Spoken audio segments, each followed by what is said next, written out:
Okay, all fine. Thank you very much. I now invite Mr. Amit Chandrafreya, consultant orthopedic surgeon, to introduce our next speaker, our Health Minister, Vaughan Gething, MS, who will outline the health partnership between Wales and India.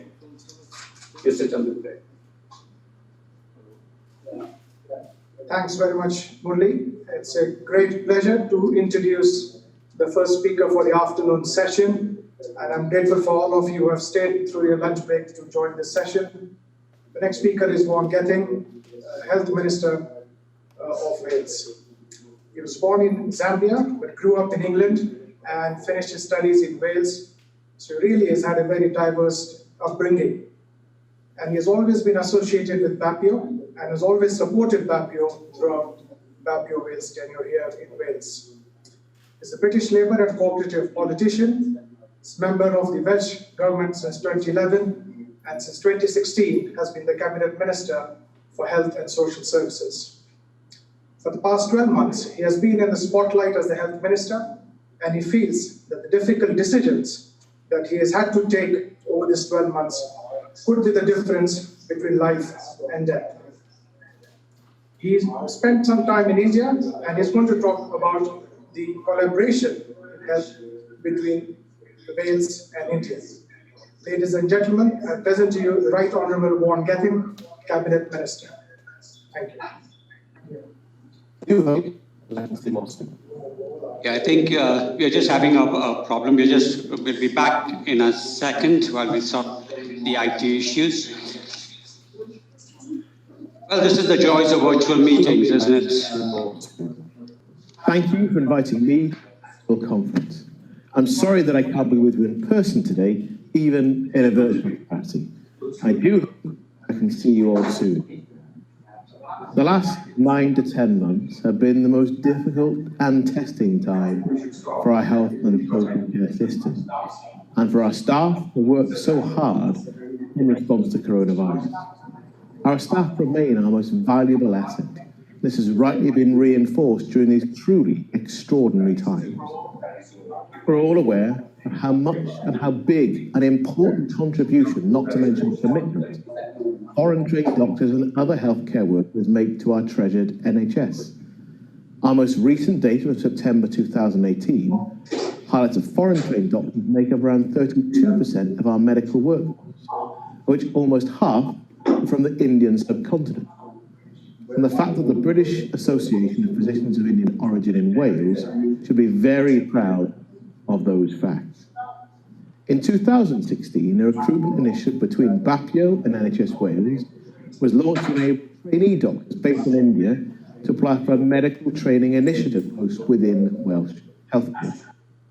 As you all know, the MTI is a national scheme designed to allow doctors to enter the UK from overseas for a maximum of 24 months, so that they can benefit from training and development within our NHS before returning to their home country, a mutual benefit to both countries. I'd like to give thanks today to BAPIO for establishing the relationships with medical institutions in New Delhi, Jaipur, and more recently in Chennai, and for supporting the NHS Wales workforce team in the recruitment processes within India, both of which are helping to make this campaign a success. In 2019, I had the pleasure of undertaking a ministerial visit to India. The purpose was to reinforce the MTI scheme operated by BAPIO. The visit also provided me with an opportunity to cement and build international relationships, to see firsthand the recruitment processes in place, and to meet some of the candidates. Feedback following my visit showed the candidates were of a very high caliber. As we're all aware, the pandemic has been felt all over the world and has also had an impact on the flow of international staff.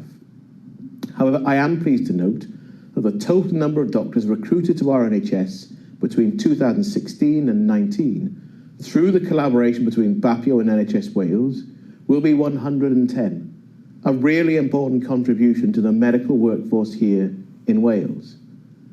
So I want to say once again how pleased I am to express my appreciation of the expertise and dedication of doctors from the Indian subcontinent, some of whom may be here today virtually at the conference. You provide not just vital clinical capability across our system to help keep our citizens healthy and impact positively also on the economic and social fabric of our country. BAPIO's commitment to the ongoing campaign will ensure these doctors settle into their new roles and get the very best from the experience. I'm also pleased that the recruitment scheme is being expanded to include the nursing profession, and I look forward to hearing more as this expansion is developed further. Although we're focused on the recruitment element of BAPIO's work, we must not forget the continuing commitment of the chair of BAPIO Wales, Professor Keshav Singhal, in the development of the COVID-19 workforce risk assessment tool at the initial height of the pandemic in those early days in 2020. Professor Singhal has been instrumental as the chair of the risk assessment subgroup in the continuing drive to protect members of our health and social care workforce at greatest risk of harm if they contract COVID-19 and to identify ways to mitigate that risk. The subgroup comprises members from across our minority ethnic communities and leaders in their respective professional fields. It's continually reviewing emerging evidence, changes in government policy, and available data as it evolves to ensure the risk assessment tool is a live resource reflecting the most up-to-date position. The latest iteration was last month. As you have already heard today, that reflects the changes in advice for the clinically extremely vulnerable. But of course, our links with India are not limited to the contribution of medical staff. The economic relationship between Wales and India is going from strength to strength. Hardshell UK Limited established a surgical and respirator mask manufacturing facility in Cardiff in May 2020 as a direct response to global shortages of critical items of PPE. Led by the CEO, Mr. Anil Kant, the company has invested in excess of £1 million to create a new medical-grade facility capable of producing fully certified masks for frontline health and care workers. While the investment was assisted with funding from the Welsh Government, a crucial part of the project involved the sourcing of specialist technical raw materials from India.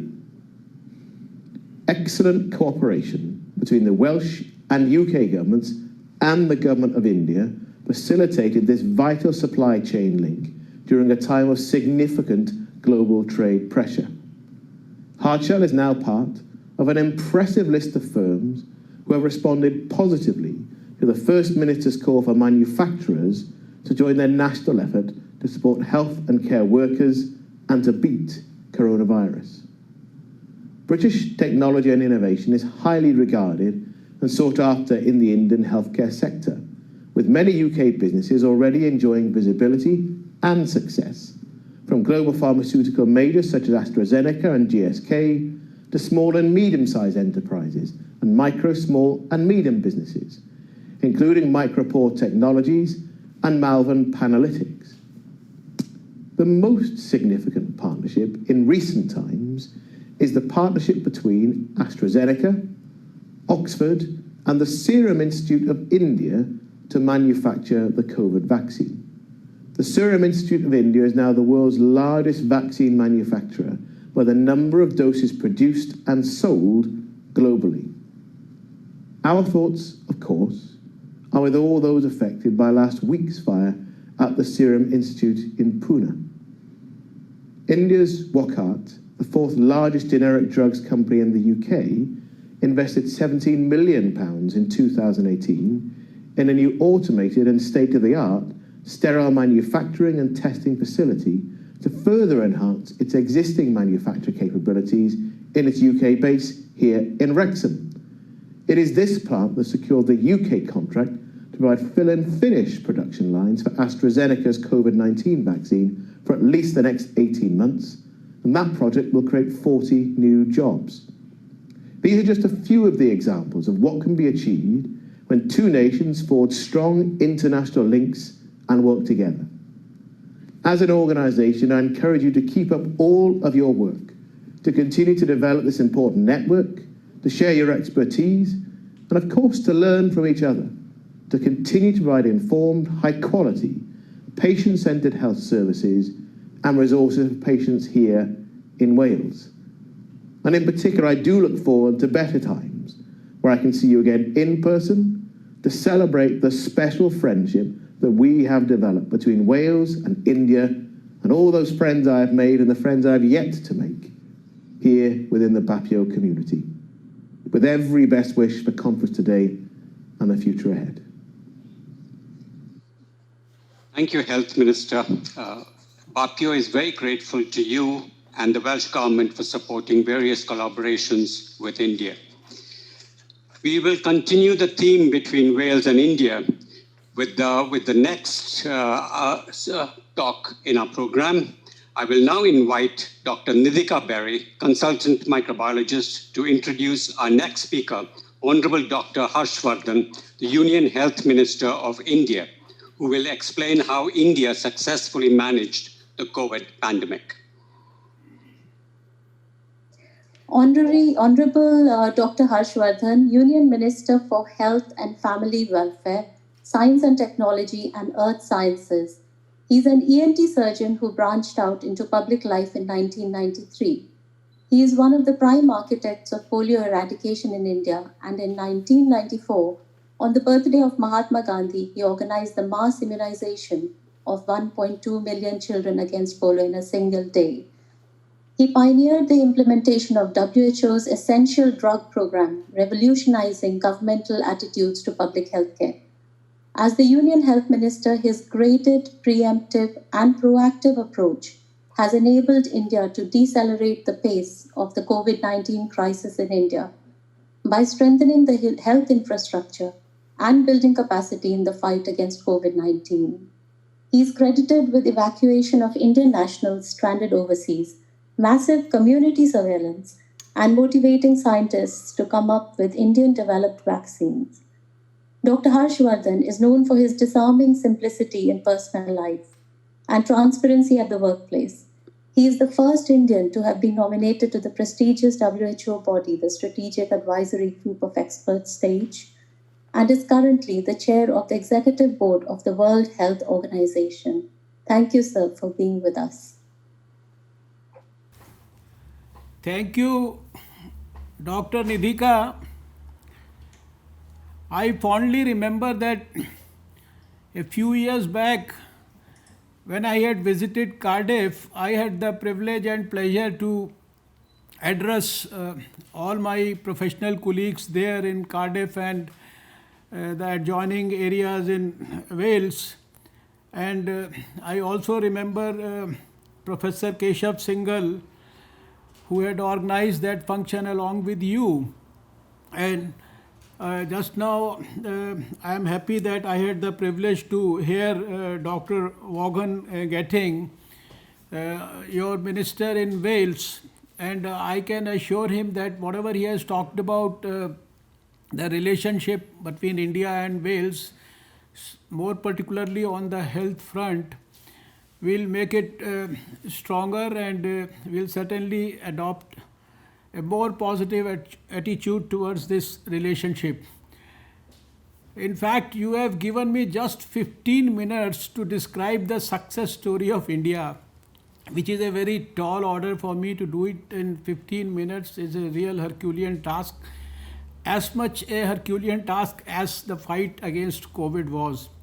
But we feel proud in saying that under the leadership of our great visionary Prime Minister Narendra Modi ji, adopting a whole of government, whole of society approach, we could fight against COVID with absolute commitment, dedication, valor, and whatever you can say. It was a great fight, and at the end of 1 year, we feel quite satisfied about our success, which is definitely much better than most of the countries of the whole world.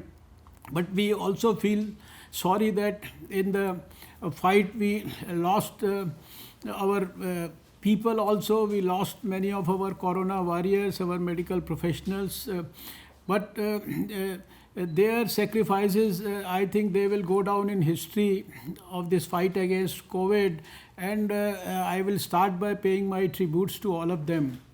Just to be precise and to run through this story of 1 year in just 15 minutes, I have to tell you that India was the first country in the whole world to have responded within hours of the news that broke on 6th of January through WHO that a new coronavirus has been discovered in China. And within hours on 8th of January morning, we had called our meeting of experts. There we discussed this whole issue and started planning on the same day. And within the next week, on 17th of January, we had drafted detailed guidelines for the whole country, and they were issued to all the states in the country, to all the union territories. And on the same day, we had started a massive exercise of point of entry surveillance, which started with the airports. Then it also was done on at the seaports and at the land borders. And simultaneously, we started a huge exercise of community surveillance. Our first case in India was on 30th of January, a medical student who had come from Wuhan. And we started a contact tracing of the level which I can assure you that nobody in the world may have done that much of meticulous contact tracing, which we pursued and continued to do all through the year. In the first case itself, we had done a contact tracing of 162 contacts. And all this, whatever preparations we had to start, we had done much before. WHO had in fact called this as a pandemic of international concern or an emergency of international concern. We had a group of ministers formed very early in the fight in the first week of February itself, headed by the health minister. And this week itself, I had organized the 23rd meeting of this group. There were some 11 empowered groups of the top secretaries of all the related departments of the government, and there were regular meetings which were monitored by the Prime Minister, which were monitored by the Cabinet Secretary, which were monitored by the Health Minister. And if I have to count those meetings, I think their number will go into hundreds. We had a continuous interaction with all the health ministers, all the health officials of the country all through. And at any point of time, I would recall that there were a few lakh people who were under very close surveillance, meticulous surveillance, a surveillance which I think it's you have to actually see that, to feel that, and to imagine the level of surveillance that we had actually done. And this whole setup, when we had started, in fact, we had never thought that we are fighting a battle against a virus which is going to be so wild and which will spread so fast. So we started creating our facilities. You will be happy to know that India, when we started our fight in February, March, we had just one lab which could test the virus in this country. And today, when I am talking to you, we have already created 2,362 laboratory facilities where the virus is tested. We were amongst the first few countries in the whole world where we isolated the virus, and we started stepping up our health infrastructure in the country. And within few months, we in fact had developed over 15,000 dedicated health facilities for COVID, where there were more than 19 lakh beds. And on top of it, simultaneously, we created over 12,000 quarantine centers. When we initiated our campaign, we were short of PPE kits, we were short of N95 masks, we were short of ventilators, and But within no time, everybody rose to the occasion, and we converted that whole situation into a blessing in disguise, difficulty into the challenge into an opportunity, and within no time we came to a situation where we were producing 5 lakh PP kits in the country every day. And during the course of the pandemic, we had sent over 400 lakh N95 masks and over 170 lakh PPE kits and over 36,000 ventilators, which we started manufacturing in the country itself. And during the early stages itself, where there was shortage of medicines all over the world, we were in fact exporting hydroxychloroquine to 150 countries all across the world. And then I would like to remind you that this pandemic was declared by WHO on 11th of March. And then we had that historic, most innovative Janta curfew in India on 22nd of March, where everybody, cutting across anything that you can imagine, whether it's a political party, whether it's any section of the society, whether it's a child or an old man, 100% people stood like a rock, and they were all supporting that Janta curfew. It was the most innovative thing that was done, and it came out successfully. And at 5 o'clock on 22nd March, everybody came out of his or her house, and they were lauding the role of the COVID warriors, the doctors. And then followed the lockdown, which was probably the biggest lockdown in the history of the country, and of course maybe the world also. Total lockdown and then all those problems that we faced during the lockdown. And if I have to highlight one important thing, that was the issue of the migrant laborers, because they got stranded, they lost their jobs, and there was so much of difficulty. The government ensured that they managed to give food, money and everything to more than 800 million migrant laborers for almost 6, 7, 8 months.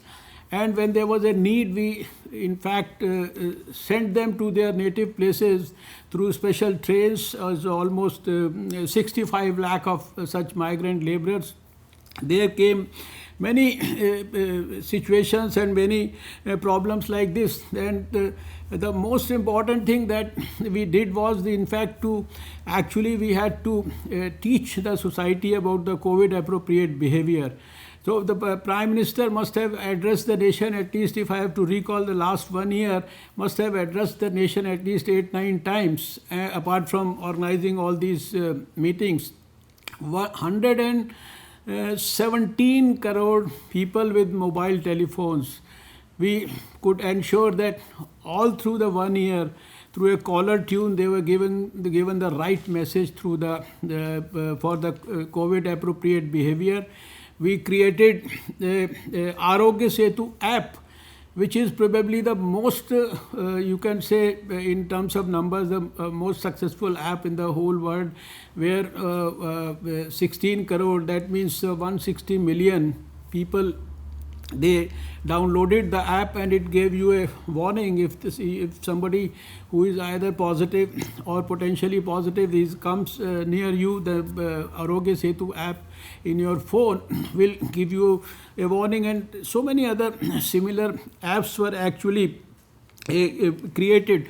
And for doing all this exercise while we were fighting with COVID, with the strategy to actually test early, to track early, to treat early, and creating all these facilities in the hospitals, simultaneously we ensured that at least, if I have to, in the initial few months itself, we must have trained during the course of that pandemic over 3 to 4 million workers, health workers, because COVID being a new disease, right up to the grassroots level in a country as vast as India, where there is a population of 1.37 billion people, we simultaneously trained people. How do you fight COVID? What are the norms of fighting COVID? How do you do the isolation? How do you quarantine? How do you maintain the physical distance? And this training program was continuously organized, and even today, after 1 year, the training program is being done for millions of workers who are involved in the vaccination process. Then I would just give you an idea that during the initial stages, I would say it's February, March, a lot of experts had come from various American universities and other places, and they gave big interviews to the media here, and everybody said that India is going to be doomed. There is a country of 1.37 billion people, and how will you control it in the villages? How is it going to be controlled in the slums of India? And they had predicted over 300 million cases and 5 to 6 million deaths for India. And today, if I tell you that today I can very proudly say that we have the highest and the best recovery rate in the whole world, that's 97%. Our case fatality rate is just about 1.44%. And the total cases, against a prediction of over 300 million cases, 400 million cases, our total cases in India till now in the last 1 year is 10.7 million, and out of these 10.7 million, 10.4 million have recovered. They have gone back home fully healthy and having fought the disease successfully. And right now today I have just 0.17 million active cases in the country. I think this is something very unique. From a situation where I mentioned to you about these labs, simultaneously all our scientists, because I hold the charge of the science ministries also, all our scientists, they rose to the occasion. There was a battery of scientists working for vaccine development. There were people working for development of new ventilators, innovative ideas. There were people who ensured that new indigenous testing kits were developed in India. We validated almost 1,000 kits for testing. There were scientists who were working for repurposing of the drugs. And then during the last 6 months, scientists had very actively worked for development of these vaccines. And you know that by now we have already given emergency approval to 2 vaccines, as has been mentioned by your minister also, that one of our vaccine manufacturer is supplying vaccine and making available vaccine for 60% of the, at least the developing world. And today also we are sending these COVID vaccines to at least a dozen countries. We have already started with that. We have got these 2 vaccines. Another 3-4 are in various stages of clinical trials. Maybe another 3-4 months we may have a few more vaccines in the country. From 16th of January, with the leadership of the Prime Minister, these vaccines, our health workers have started getting the vaccines. By first of day after tomorrow, our frontline workers will also start getting the vaccine. In the month of March, everybody in this country above the age of 50 will start getting the vaccine. On the first day itself, we vaccinated the maximum number of people vaccinated anywhere in the world. And today when I talk to you, we have already vaccinated over 3.5 million health workers in almost 63,687 sessions. And whatever we are doing right now, apart from the things that we did throughout the year, the ensuring that the vaccines are given to the right people at the right time, and there is tracking and recording of everything in the best possible manner. We created a national expert group for vaccine administration in the month of August itself. For 4-5 months, there was continuous, meticulous work, training of, again, millions of people at the grassroots who are going to give the vaccines, taking care of all possible precautions, adverse events following vaccination, and then ensuring that we have the most advanced, I say it is probably the most advanced platform in the whole world, which we call CoWIN. Earlier, for our routine immunization program, we used to have a eWIN platform, that was a electronic vaccine intelligence network. Now we have, and that used to track the vaccine from one place to the other, along with the showing the temperature. Now this new platform that we have created, CoWIN, it also tracks the beneficiary, and the list of beneficiaries are uploaded, and there is a very meticulous automatic mechanism. People will get a text message about when do they get the vaccine, where do they get the vaccine, and when they get the vaccine there on the proposed day, everything is again recorded. It is again given back to them, and then for the second dose they are given the reminder, and then they get an electronic certificate also. So a very I would say advanced platform, CoWIN platform. And right now we are, in fact, there is a lot of demand from other countries, especially the neighboring countries, that they want us to help them in various types of trainings for conducting the clinical trials, for developing platforms like this for the whole of their country. So I would say that the whole fight against COVID, it has been, in fact, you see, there are so many things that I can share. Wish you had given me an hour to talk about all this, but you told me that I have to finish everything in 15 minutes. I can tell you that the whole country, every social organization, NGO, scientists, professionals, doctors, nurses, everybody stood up behind the Prime Minister, and we all worked as a team, total whole of government approach. And we worked with a lot of patience, with commitment, dedication, and our doctors, in fact, simultaneously ensured that none of the non-COVID services were adversely affected.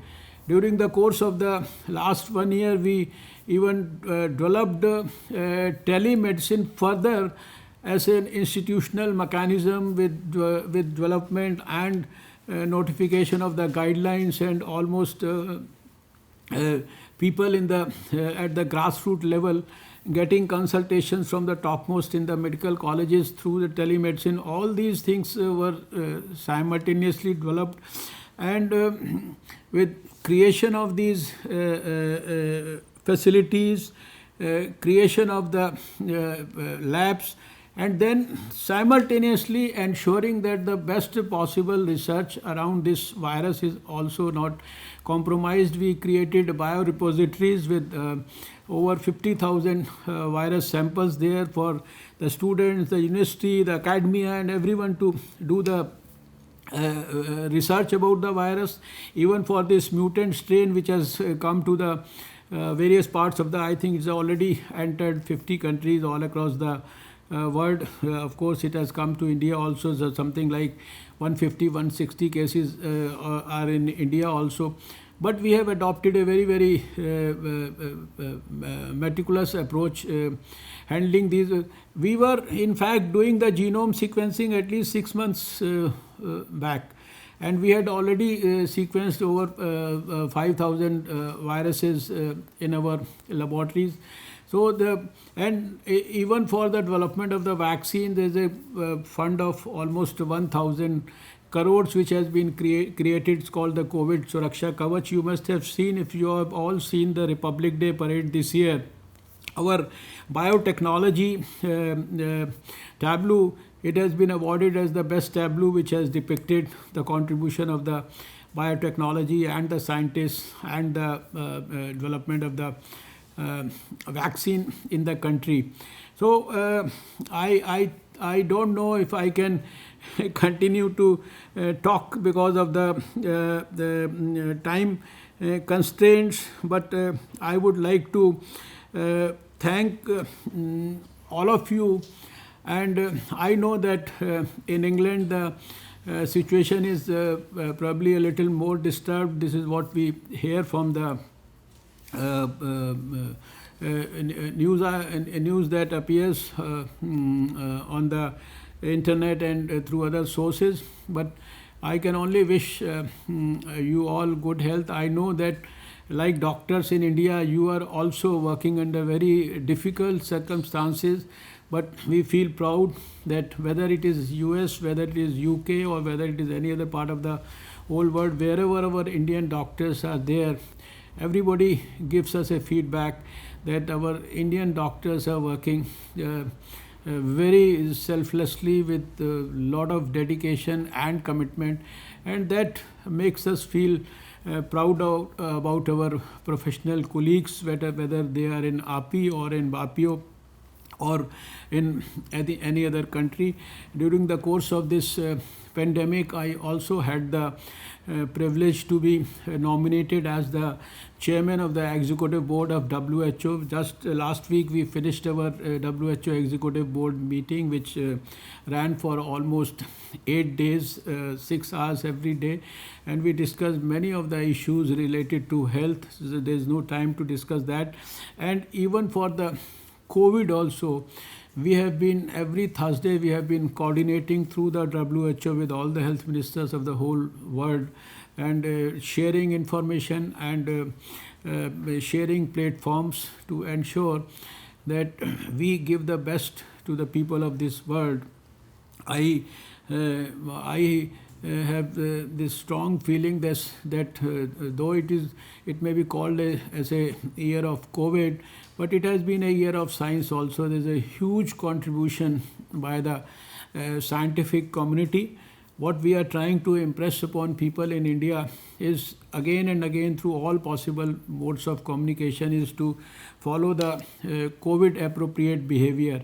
Until the time we did not have a regular vaccine, I had always propagated that the COVID appropriate behavior, that is the real social vaccine. And as long as you don't have the real vaccine, you never forget this COVID appropriate behavior. And the good thing is that this COVID appropriate behavior, which has been followed by people in India, at least it is our observation that a lot of other diseases which are like airborne or they are transferred through droplets, etc., a lot of them have, their incidence has definitely gone down. So we are now entering into a new world with a new normal, and the greatest thing that has happened to the whole world is that health has come to the center stage of politics everywhere. In India also, there is a visionary plan to strengthen the health systems, give more budget for health activities. There is no time to describe all that, but our Prime Minister had been otherwise also very passionate about health. We have already launched the National Digital Health Mission in a big way. Our Ayushman Bharat has already made very significant strides, and the Prime Minister has appealed to every Indian to contribute for an Atmanirbhar Bharat, and the results are showing in almost many fields. The economy is getting back to normal, and I can tell you on behalf of our government and what's happening here that very soon when you when we get into the 75 years of independence, complete that next year in 2022, we would have certainly given India a new India, which will ensure that there is smile on everybody's face, there is adequate health, education and nutritional facility for every child, and we can ensure safety of every woman, we can ensure self-respect for every elderly person, and only nationalism and humanism prevail in this country. That's the motto with which Prime Minister Narendra Modi ji is working, and this is his dream, this is our dream, and we are appealing to everyone in this country to also develop a dream on similar lines and blend his or her dream with the dream of the Prime Minister. And we also want all of you also to start dreaming around that and contribute for India's growth and welfare in the best possible manner through whatever modes you can. You have just now mentioned, your Honorable Minister has mentioned about the relationship in health between Wales and India. I look forward to many such strengthenings of relationship, and also your contribution in whatever form you deem fit for the welfare of our own Bharat Mata. With these few words, I would love to thank you once again, Dr. Nidhika and Dr. Keshav. I really have nostalgic memories of those few hours or a day or so spent with you in Cardiff, and I look forward to meeting all of you whenever you come to India, with my wishes for your good health and for your welfare, and also the wishes of the Prime Minister Narendra Modi, not only for the medical community but also for all Indians who live in Britain. I close this talk. Thank you so much. Namaste. Jai Hind. Bharat Mata ki Jai. Thank you, Health Minister, for outlining India's impressive response to the COVID-19 pandemic. I agree, you definitely have to come back to Cardiff once we get through this COVID crisis, and talk and describe to us in detail about all the things that India has done. Thank you again for spending your valuable time with us. Thank you. We now move on to the next item. I now invite Mr. Ajay Sharma, Consultant Orthopedic Surgeon, to introduce our next speaker, Lieutenant General Dr. M.D. Venkatesh, who will be discussing medical education collaboration between India and the United Kingdom.